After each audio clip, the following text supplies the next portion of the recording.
Hello दोस्तों, कैसे हैं आप लोग। आज हम लोग इस वीडियो में देखेंगे कक्षा 8 की जो न्यू गणित है NCERT, उसमें उसका एक्सरसाइज नंबर 1.1। चलिए देखते हैं लोग। 1.1 में प्रश्न 2 दिया हुआ है। पहला प्रश्न देखते हैं। निम्नलिखित प्रत्येक में गुणन के अंतर्गत उपयोग किए गए गुणधर्म गुण का नाम लिखिए। जैसे यह प्रश्न पहला प्रश्न दिया हुआ है, उसमें जो ये गुणा दिया हुआ है इसके अंतर्गत लिखा गया है। 3 प्रश्न है, तीनों को देखते हैं लोग। पहला प्रश्न, -4/5 × 1 बराबर 1 × -4/5 बराबर -4/5। जैसे भी इस संख्या में फिर 4/5 में 1 से गुणा हुआ है, फिर 1 में 4/5 से गुणा हुआ है, तो आया क्या है, -4/5 ही आया है। तो एक देखिए, किसी भी संख्या में 1 से गुणा करें या 1 में किसी संख्या से गुणा करें तो वही संख्या प्राप्त होता है। तो जैसे इसको हम लोग a ले लिए, फिर -4/5 को इसको भी a और इसको भी a मान लिए। जैसे a में अगर 1 से गुणा हो रहा है, फिर 1 में a से गुणा हो रहा है, तो प्राप्त क्या होगा, a ही प्राप्त होगा। क्या प्राप्त होगा, यही। अगर ऐसे कहीं भी दिख जाए गुणा का इसको, तो इसका नाम होता है गुणात्मक तत्समक। इसको बोलते हैं गुणात्मक तत्समक बोलते हैं। ये हो गया हम लोग का गुणात्मक तत्समक। अब प्रश्न संख्या 1 का 2 नंबर है।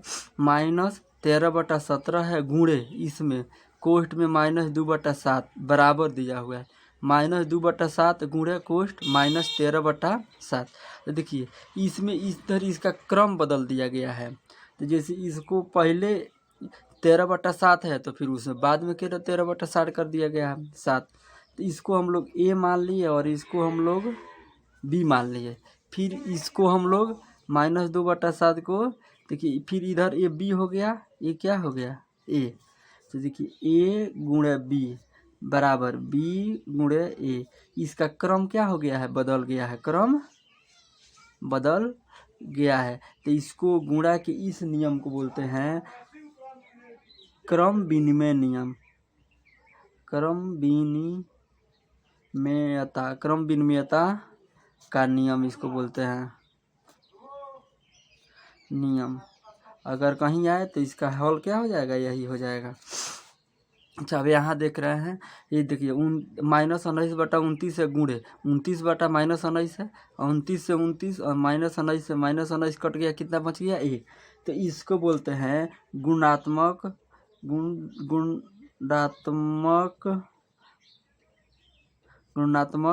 प्रतिलोम। गुणात्मक प्रतिलोम हो गया। प्रश्न संख्या 2 देखते हैं।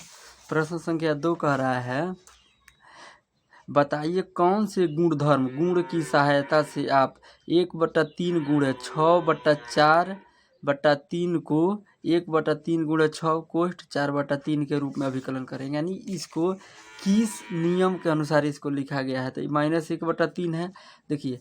तो फिर इधर इसको मान लेंगे a, इसको मान लेंगे हम लोग b और इसको c। फिर देखिए यहाँ हो गया a, इसको 6 को b और इसको c। तो a है गुणे b कोष्ठ में गुणे c बराबर a गुणे b। अब यहाँ कोष्ठ लग गया और यहाँ c।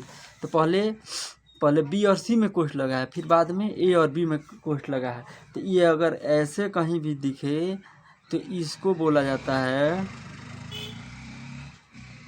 गुणा का सहचर। गुणा का सहचर नियम। अगर ऐसे मिलता है, इस तरह रहता है, तो इसको बोलते हैं गुणा का सहचर नियम। थैंक यू दोस्तों। आज हम लोग देखे पहला exercise NCERT Bihar board new book का 1.1 का। इसमें टोटल 2 प्रश्न था। पहला में 3 और दूसरा 1 ही था। हम लोग ऐसे ही पूरे किताब को देखेंगे बहुत अच्छे तरीक़ा से। आप लोग अगर वीडियो अच्छा लगे तो वीडियो को लाइक करें और चैनल को सब्सक्राइब करें और अपने दोस्तों के साथ शेयर करें। Thank you.